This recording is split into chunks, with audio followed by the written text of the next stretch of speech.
w dzisiejszym odcinku. Każdą wolną chwilę spędzasz na graniu. Ty idiotko, no przez ciebie wszystko straciłem. On naprawdę się uzależnił. Składam papiery rozwodowe. Pani Wiolu, zamknięte. Jesteśmy tutaj uwięzieni. Stary, co to jest? Trafiliśmy na auto przemytników. Nie są moje rzeczy. Ale jakie rzeczy? Okradliście mnie. Okazało się, że towar ma właściciela. Boże, co ty zrobiłeś? Na kolana, już!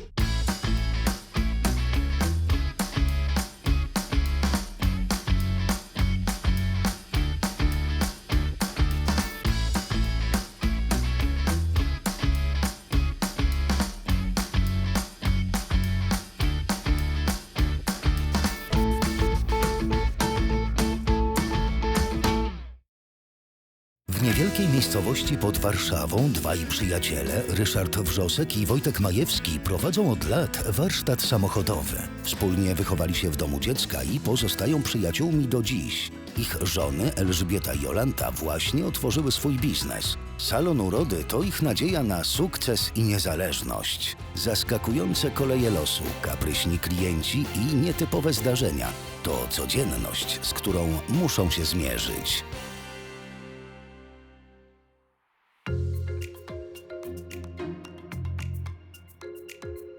Sebastian Majewski towarzyszy w szpitalu swojemu koledze Łukaszowi, który doznał urazu nogi podczas zajęć WF-u. Jak tam twoja noga, stary? Da się żyć, a 1,5 kafla w kieszeni. Skręcił nogę, się jeszcze cieszy. Z ciebie to jest zawodnik. No a co mam się nie cieszyć? Za hajs z nogi kupię sobie skuter. Nawet już jestem umówiony ze sprzedawcą. Mój syn, gdzie jest mój syn? Panie doktorze, mój syn, moje dziecko miał wypadek samochodowy. Spokojnie. A jak nazwisko? Przepraszam, Wieniawski, Piotr Wieniawski. Jestem jego lekarzem prowadzącym. Zapraszam pana. Ten, co się tak drze? Syn miał wypadek. Wypadek? Ciekawe, ile za to jest odszkodowania. Stary, czy tylko masz hajs w głowie? Czy to najlepiej to sobie rękę utnij albo nerkę sprzedaj. Parę kafli dostaniesz. Ty sobie z tych spraw nie rób beki, dobrze? Bo z jedną nerką też da się żyć. A z nerką i kasą to dopiero musi być jakiś kosmos.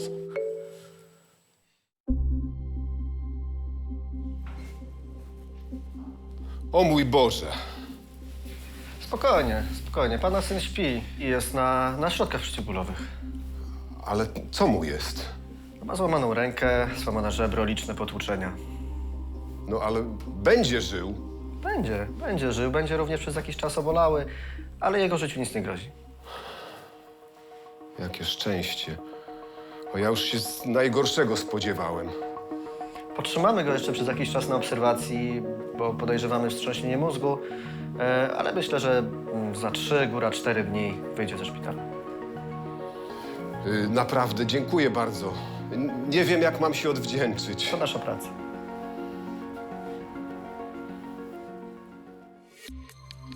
Następnego dnia Dominika Stawska po przebudzeniu ze zdziwieniem odkrywa, że jej męża Maćka nie ma obok niej w łóżku. Maciek, co ty tu wyprawiasz? Cześć. Grałeś całą noc? Znowu? No, trochę się wkręciłem. Maciek, co to za syf? Zaraz to ogarnę. Jedzenie na kanapie? No przecież mówię, że zaraz to ogarnę. Maciek, ty ciągle grasz. Całą noc spędziłeś nad tą konsolą. Każdą wolną chwilę spędzasz na graniu. Czy ty mnie w ogóle słuchasz? Maciek? Ty masz problem. Nie mam żadnego problemu. Tak? A ile godzin grałeś? Mam urlop, po prostu spędzam czas tak, jak najbardziej lubię. Wiesz, ile osób gra całą noc? Proszę cię, nie rób ze mnie jakiegoś dziwadła już. Super.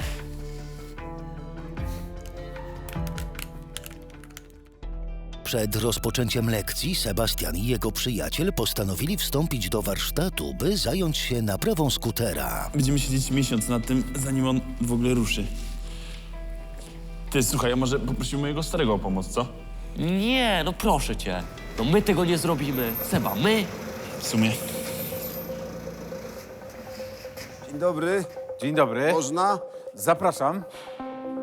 Ryszard Wrzosek. W czym mogę pomóc? Syn miał wypadek. Jakiś idiota wjechał w niego z podporządkowanej. Ty, to ten gość ze szpitala.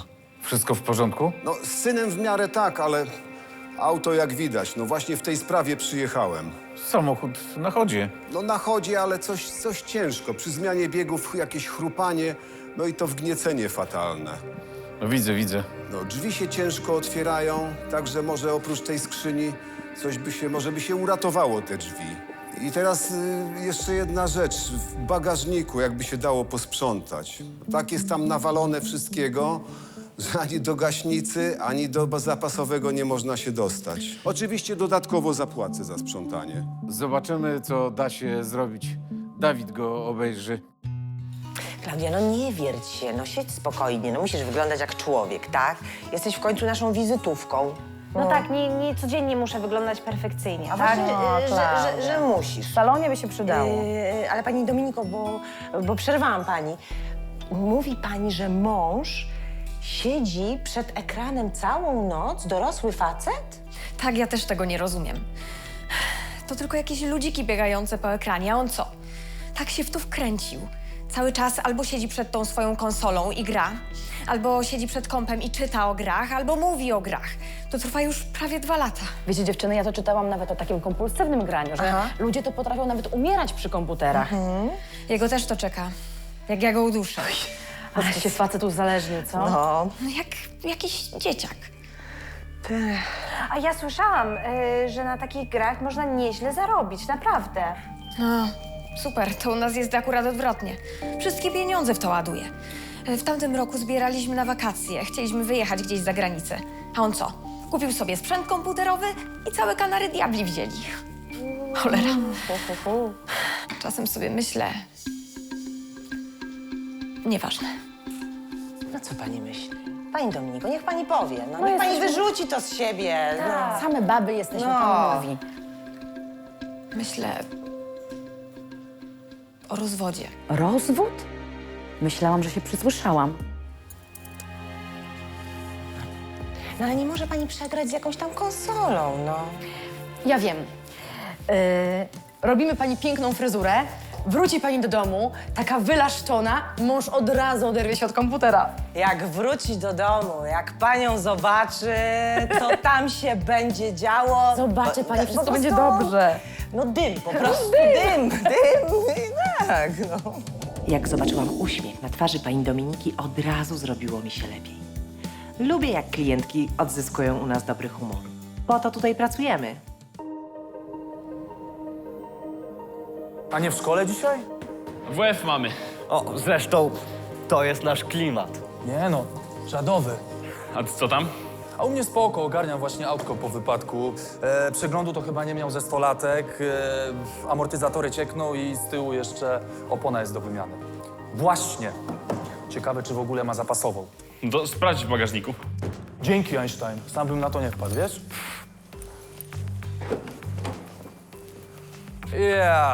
Jaki bajzel. Tu chyba jeszcze tylko żyrafy brakuje, co? Może i by weszła. No. Dawid, zajęty jesteś? No właśnie zacząłem teraz To tutaj. chodź, bo cię pilnie potrzebuję. Już idę. Tylko grzecznie mi, panowie. Jaki bałaganiarz. Dorosły facet i misiaki wozi. I pokaż to. Pokaż to. I stary, co to jest? Zamurowało mnie, w pluszakach coś było. Wygląda jak bursztyn. Co, on z nadmorza wracał? Poczekaj. W następnym też jest. Pewnie we wszystkich to ma. Co ty? Stary, wiesz na co może trafiliśmy? To złoto północy. Trafiliśmy na auto przemytników. Przemytników? Wiesz, po ile coś takiego może chodzić? O. Pytanie, co my z tym teraz zrobimy? W drodze do szkoły Sebastian i Łukasz rozmawiają na temat renowacji skutera. No tak, ale stary, przecież ten twój skuter to jest skarbonka. Z wierzchu wygląda ładnie, no ale w środku to jest grat. Żeby on działał, to trzeba w niego włożyć parę złotych. Kurde, tylko kiedy ja to uzbieram? Stary, to może sobie drugą nogę skręć, co? Noga nogą.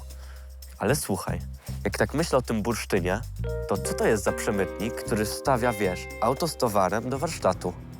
No po prostu może myślał, że się nie ogarniemy. Tyle. A może nie wiedział, że ma towar? Ale jak to nie wiedział? No, auto przyprowadził ojciec, tak? No tak. Bo syn miał wypadek samochodowy, tak? No tak. Bo to syn przewozi bursztyn. Gdyby ojciec o tym wiedział, to by nie przyprowadzał tego auta. No i co z tego? Seba, mordo, hello! Tylko my wiemy, że w tym aucie jest towar wart, nie wiem, ze 30 koła. Tylko stary, przecież jeszcze o tym wie jego syn. No tylko, że syn to leży w szpitalu. A towar mogła wziąć policja, mógł się zgubić. No i oczywiście Łukasz wpadł na kolejny genialny pomysł. Dobra, nie, weź się tak nie podnieca już, co? Ale ej, taka okazja to może nam się już nie trafić. No dobra, okej, dobra, załóżmy, że weźmiemy te bursztyny, nie? Weźmiesz to i gdzie ty chcesz to sprzedać? Gdzie to zawieziesz, co? Gdzieś popytam, mam brata, opylimy to bez najmniejszego problemu. Nie, ja się w to nie mieszam.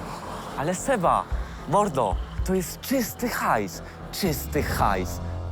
Zresztą ja biorę wszystko na siebie. Ty się niczym nie martw. Tak czysto jak to twoje odszkodowanie, tak? Łukasz czasami mnie denerwował. Miałem wrażenie, że on w ogóle rzadko kiedy włącza myślenie. Kilka godzin później Dominika wróciła do domu. Kobieta chce zrobić niespodziankę swojemu mężowi. Cześć. Wróciłam. Przecież widzę. Na pewno. Widzisz? Ślepy nie jestem. Odejdź, bo zasłaniasz. Zasłaniam ci, tak? No przecież mówię. No co ty zrobiłaś? No co ty, wariowałaś? Zniszczyłaś mi wszystko, no. Maciek, co ty wyprawiasz z tymi cholernymi grami? Ty idiotko, no. Przez ciebie wszystko straciłem. 2 godziny próbuję to przejść. To nasza pamiątka.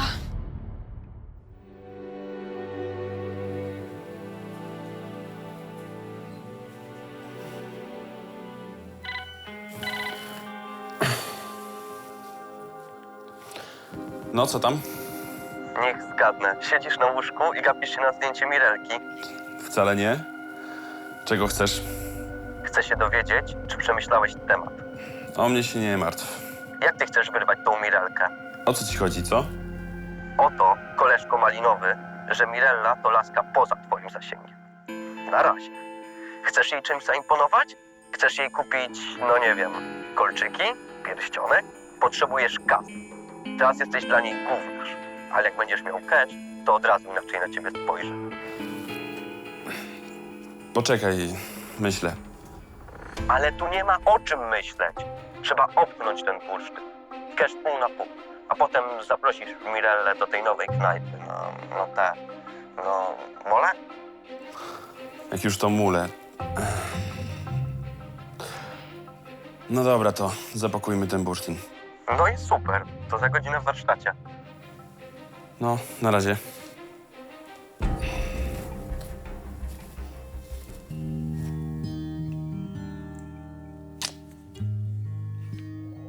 Tym razem musiałem przyznać rację Łukaszowi.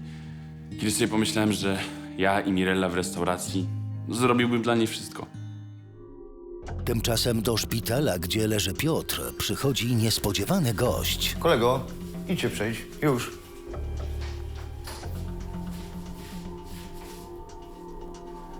Jak tam? Spoko, łapę tylko złamałem. Nie pytam o ciebie, Gamoniu. Gdzie mój bursztyn? Kafel, jestem w szpitalu, wyjdę, to się rozliczymy, tak? Słuchaj, do szpitala to możesz trafić, zaraz stanie bardzo poważnym, jak nie zobaczę mojego bursztynu. Nie umawialiśmy się na jutro, pojutrze, umawialiśmy się na dziś, tak? Spokojnie, Kafel, wyluzuj. Posłuchaj mnie, gnoju. Słyszysz, co do ciebie mówię? Mam sam iść go poszukać? Okej. Przy okazji rozmówię się może z twoim tatusiem. Razem wylądujecie na Ojomie. Chcesz? Dobra, spokojnie, po co te nerwy? Dzisiaj będziesz miał towar. Masz czas do wieczora. Rozumiesz?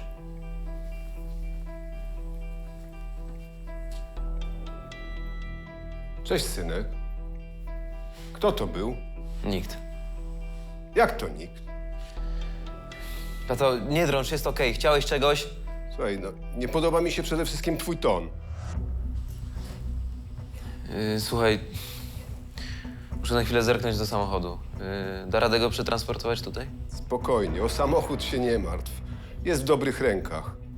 W jakich znowu rękach? Oddałem go do warsztatu. No i na szczęście nawet nie ma wielu szkód. Co zrobiłeś? Oddałem do warsztatu. Oszalałeś? Prosił cię ktoś? Słuchaj, nie mów tak do mnie. Po raz kolejny cię upominam. Chyba zapomniałeś, z kim rozmawiasz. Dobra. Do którego warsztatu? Nic nie zauważył, nic. A potem jeszcze wpadł w taki szał. Zniszczył pamiątkę, którą przywieźliśmy z naszej podróży poślubnej. Jejku, no ale dlaczego to zrobił, no? Bo się wkurzyłam i rozłączyłam mu grę. Jeju, on naprawdę się uzależnił. To koniec. Składam papiery rozwodowe. Kryzys kryzysem, ale rozwód to jednak zbyt radykalne rozwiązanie. Ale niech pani poczeka. Spokojnie, najgorzej to coś zrobić pod wpływem emocji, tak? Drogie panie, źle podchodzicie do tej całej sytuacji. Jak to? No co jak to? No za dobrze mu z panią, przyzwyczaił się. No i? No i trzeba go odzwyczaić. Czyli powinnam się rozwieść. A tam od razu rozwieść. Niech poczuje, że panią traci. Pomyśli, przemyśli, może spojrzy na tą całą sytuację z innej perspektywy. Czyli co ja mam zrobić? Niech mu pani powie, że się z kimś umówiła. Nie. On od razu zauważy, że kłamie. No to niech pani nie kłamie, tylko naprawdę się z kimś umówi. Ale z kim? On przecież zna wszystkich moich znajomych. Ale moich nie zna. A ja mam takiego znajomego, Bartka. No spoko, facet. Jest wrażliwy na kobiecą urodę. Ale Klaudia, zastanów się, no co ty pani proponujesz, no? Ale nie. Kawa i tylko tyle. Zero zobowiązań. Najważniejsze, żeby mąż się dowiedział. Może to nie jest takie głupie? Może warto spróbować? Laski po 30, jak mają jakiś problem, to często kręcą się w kółko, narzekają, a tak naprawdę rozwiązanie jest na wyciągnięcie ręki. Stanowczo odradzam. Mamy podejrzenie wstrząśnienia mózgu. Mogło też dojść u pana do obrażeń wewnętrznych. Dobra, człowieku, nic mi nie jest. Jutro ma pan tomografię. Nie może pan wyjść. Nie mów mi, co mam robić, a czego nie, okej? Dobrze, to w takim razie musi mi pan podpisać, że wychodzi pan na własną odpowiedzialność. Dobra, nie ma sprawy. To zapraszam. Do widzenia.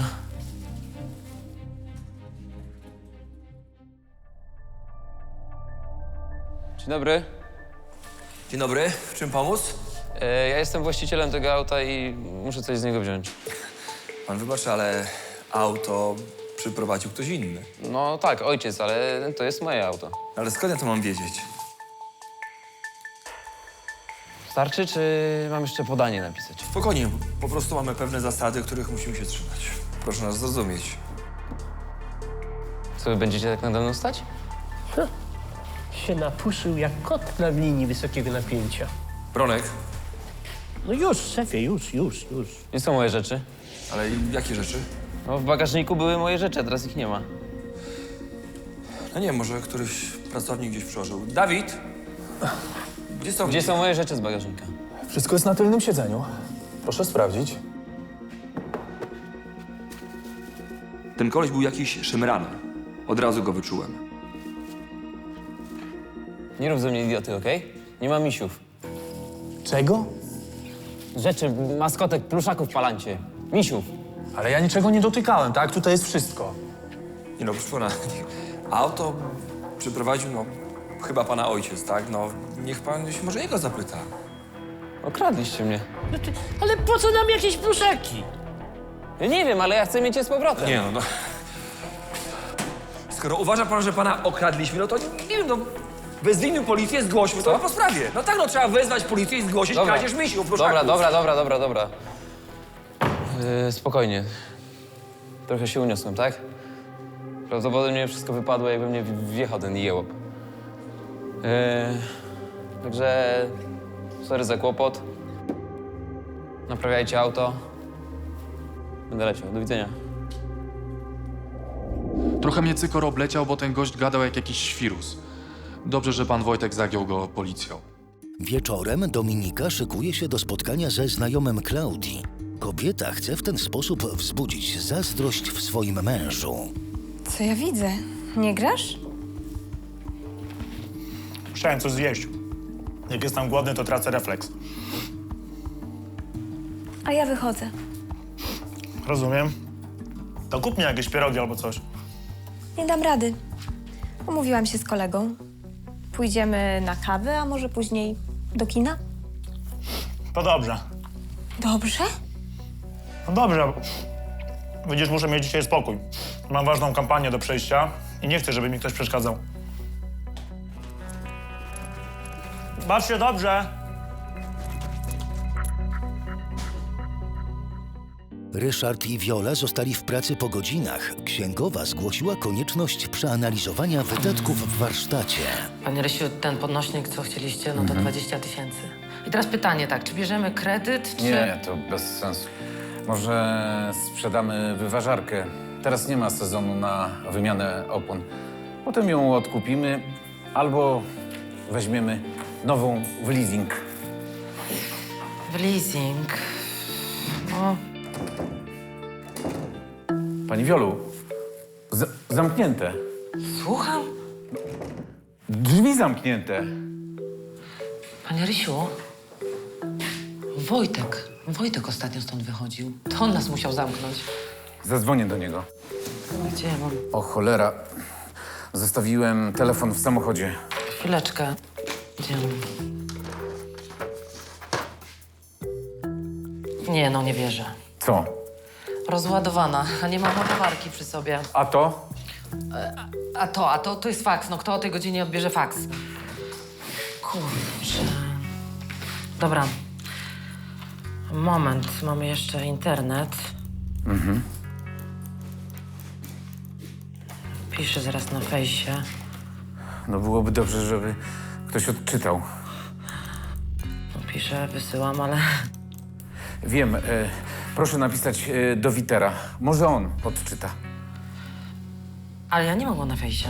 Ja też nie, ale mam jego adres mailowy.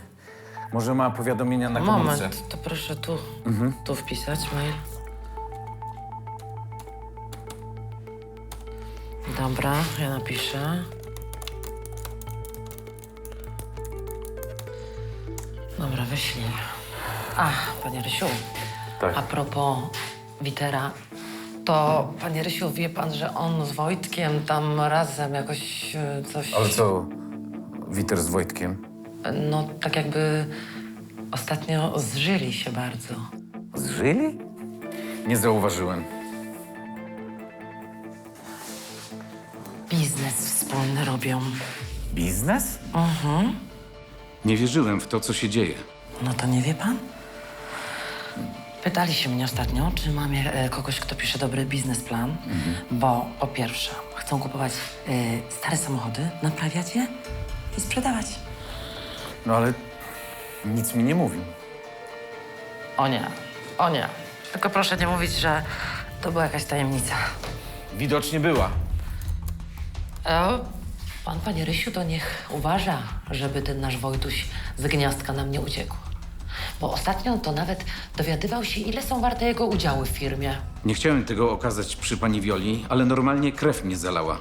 Dlaczego mi tego nie powiedział? O nie, panie Rysiu, żeby pan teraz nie musiał go spłacać. Ma pani jakiś spinacz?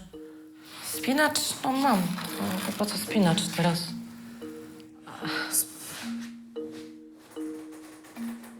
Może się uda. No, wychodzi na to, panie Rysiu, że jesteśmy tutaj uwięzieni. Wspaniale.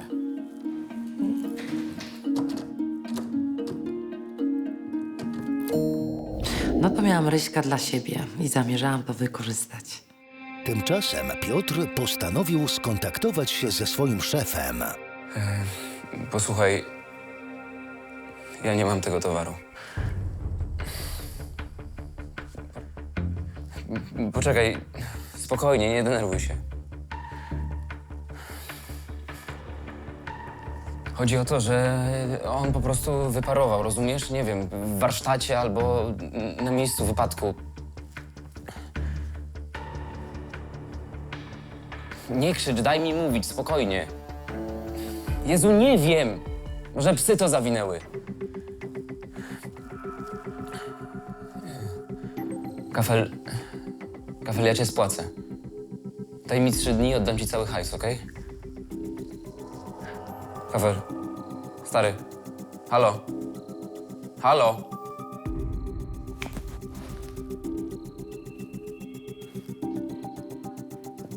Podsłuchiwałeś mnie?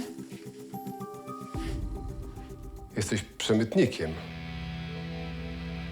Myślałem, że jeździsz w interesach. Boże, wychowałem przemytnika. No tak, wychowałeś przemytnika i co z tego? Świat się zawalił? Ty nie widzisz w tym żadnego problemu. Wiesz, co by matka powiedziała? Niech to nie mieszaj. Jaki pyskaty jesteś, jaki twardziel się zrobiłeś. Tak rozmawiasz ze swoimi kolesiami, gangsterami? Nie wierzę. No chyba mam powody. To ty mnie wpieprzyłeś po uszy w to całe gówno. Po co oddawałeś mi samochód mechanikowi? Ktoś się prosił o to? Ja cię wpieprzyłem. To trzeba było iść do normalnej pracy. No, trzeba było. Najlepiej tak powiedzieć. Dobra, nie chcę mi się z tobą gadać.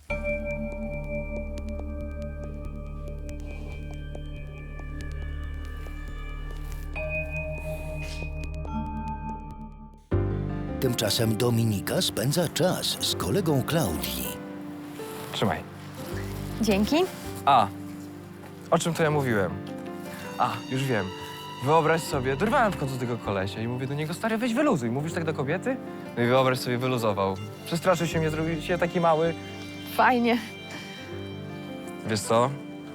Jesteś taka niezła jak na swój wiek. Słucham? To był komplement. Lubię dojrzałe kobiety. Doprawdy? W starym piecu diabeł pali.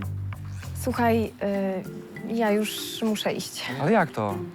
Słuchaj, jesteś fajny, ale ja mam męża. Ale mi to nie przeszkadza. Grażyna, to czekaj! Dominika.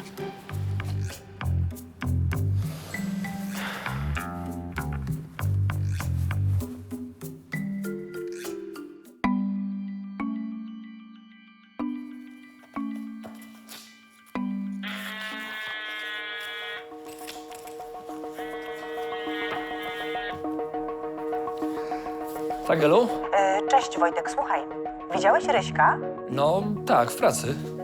Bo widzisz, jeszcze go nie ma w domu i ja nie wiem, co się dzieje. Wiesz co, on był z Wiolą, o ile pamiętam, mieli chyba pisać jakieś podanie o kredyt czy coś takiego. Z Wiolą, tak? No tak, ale właściwie powinni już dawno skończyć. Dzięki Wojtek. Dzięki. Cześć. Cześć.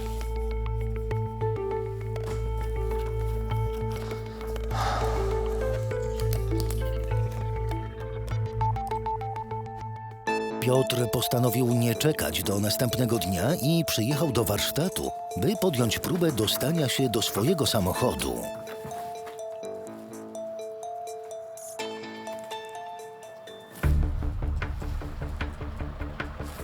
Cholera.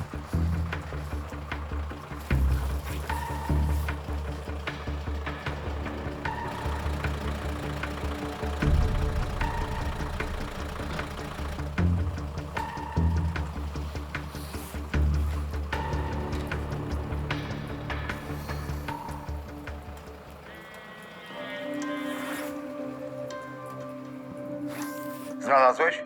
Nie, Może mam wziąć chłopakowi ci pomóc? nie, sam to załatwię. Rozglądam się, okej? Halo? Halo?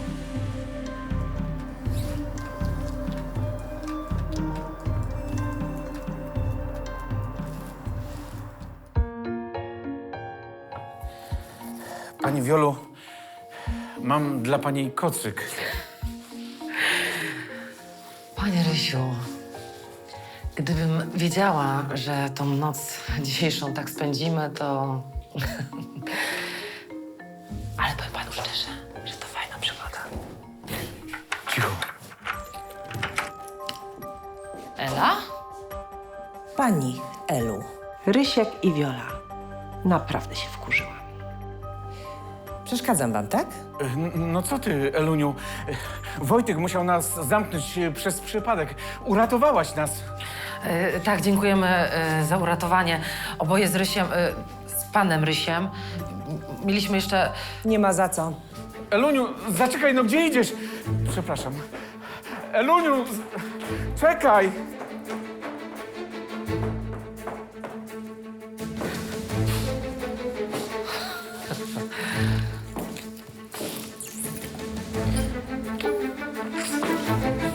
Byłam z siebie zadowolona. Wszystko szło zgodnie z planem.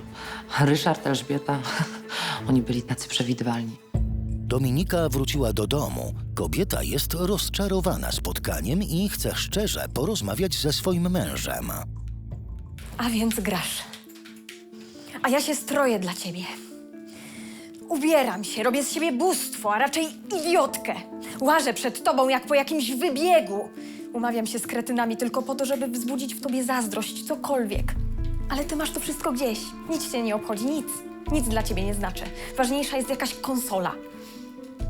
Ty musisz mi powiedzieć, czy ty mnie jeszcze kochasz? Ja muszę to wiedzieć.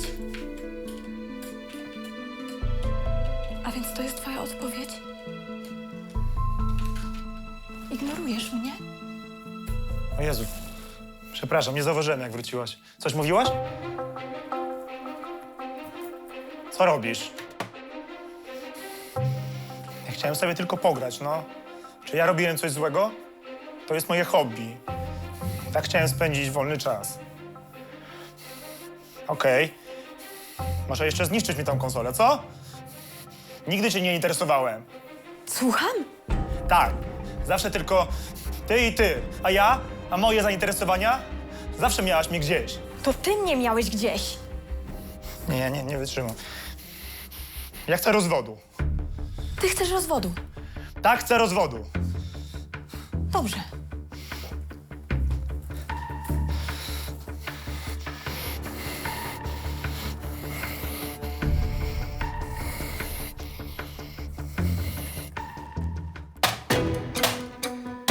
Co ty zrobiłaś? Jezu, co ty zrobiłaś? To zwariowałaś? Może dom... Przepraszam. Jezu.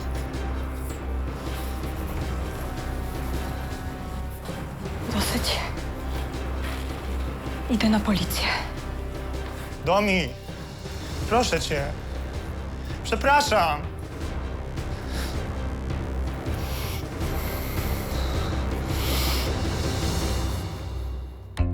Następnego dnia rano Łukasz, dzięki znajomościom jego starszego brata, ma spotkać się z handlarzem skupującym bursztyn.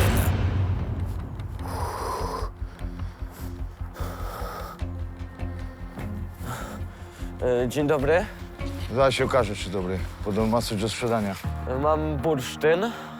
Bursztyn? A ile masz tego bursztynu? Nie wiem, no w misiach mam trochę. W misiach?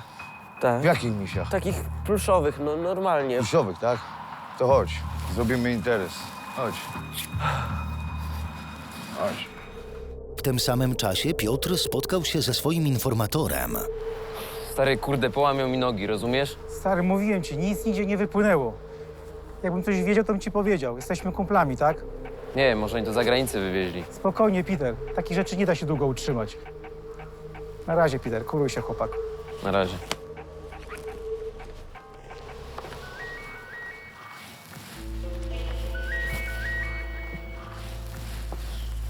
Tak? No cześć, Piotruś. Masz dla mnie dobre wiadomości? Kafel, szukam, nikt nic nie słyszał. Nikt? A ja słyszałem. Co? Znalazłem twój bursztynek. Możesz mi podziękować, to twój szczęśliwy dzień. Ale jeszcze się tak nie rozklejaj. Klamkę masz gdzieś pod ręką? Mam. No to zbieraj się, posprzątamy to. Okej, rozumiem. Godzinę później u Sebastiana zjawił się Łukasz. Chodź, stary, siadaj. Opowiedz jeszcze raz na spokojnie, jak to było? Po kolei. Napadli mnie w parku. Chodziło o ten bursztyn. Okazało się, że towar ma właściciela. Rozmawiałem z nim. O Boże. No i co dalej? Ty się o nic nie martw, bo o tobie nie wspomniałem. Trzymałem gębę na kłódkę. Ale jak to ja mam się o nic nie martwić? To co ty im powiedziałeś? Że towar to zawinął ten młody z warsztatu razem z szefem. Z szefem? Kretynie, ten szef to jest mój ojciec! Boże, co ty zrobiłeś? Chciałem nas ratować. Przecież oni są dorośli. Jakoś sobie poradzą, co nie? No, przeraziłem się. Przecież on sprzedał mojego ojca gangsterom. Oni mogli go pobić, a nawet zabić. I do tego to była jeszcze moja wina. Dominika bardzo przeżywa wybuch agresji swojego męża. Kobieta nigdzie nie mogła znaleźć sobie miejsca.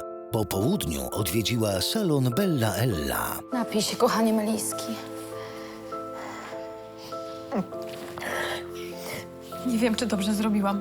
Może jednak powinnam pójść na policję? Oczywiście, że trzeba było pójść. No facetom nie wolno odpuszczać. O, Ala? No, wypłacz się, kochanie. Faceci to świnie, dlatego ja od 10 lat trzymam się od nich z daleka. Czasami to jedyne wyjście. Zapraszam na fotel. Zapraszam. Dzień dobry. Dzień dobry, w czymś pomóc? Nie, ja na chwilę tylko. Dominika, musimy porozmawiać. Zostawię was. Szukałem cię. Tak myślałem, że tutaj możesz być. Kiedyś mi mówiłaś o tym salonie, pamiętasz? Byliśmy wtedy na kolacji. Domi, ja cię tak strasznie przepraszam. Ty miałaś rację. Ja mam problem. To, że zniszczyłaś mi tą konsolę, to była najlepsza rzecz, jaka mogła mi się przytrafić. Ja się będę leczył, obiecuję ci, ale proszę cię, nie zostawiaj mnie. No ja bez ciebie nie dam rady. Jestem jak narkoman. Domi, ja wiem, że ty tego nie zgłosiłaś na policję. Ja wiem, co to oznacza, że ty nas nie skreśliłaś. Bo nie skreśliłaś nas, prawda? Skreśliłam. Co? To nie takie proste, Maciek. Nie teraz. Uderzyłeś mnie. No wiem, przepraszam, no gdybym mógł cofnąć czas. Ale nie możesz. To się stało. Ja już ci nie ufam. No to co ja mam teraz zrobić? Nie wiem. Idź na terapię. Zacznij od tego. Dobrze, pójdę. Zrobię wszystko. Ale wrócisz do mnie? Nie wiem. Teraz... Ja nie potrafię ci wybaczyć. Domi. Idź już.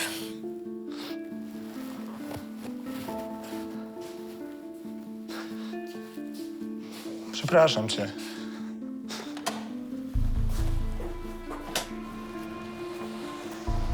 Bardzo dobrze. Bardzo dobrze zrobiłaś. Co się stało? Dominika zrobiła to, co należało. Facet ją uderzył, po czymś takim nie ma powrotu. Ja wiem, że to trudne, ale czasami nie ma wyjścia. Cześć chłopaki. Przeszkadzamy? Dzień dobry, w czym pomóc? Na kolana, już! Panowie, Już, klękaj! to są- Klękaj, powiedziałem! Macie coś, co należy do mnie. Jeżeli mi tego nie oddacie, to zrobię z was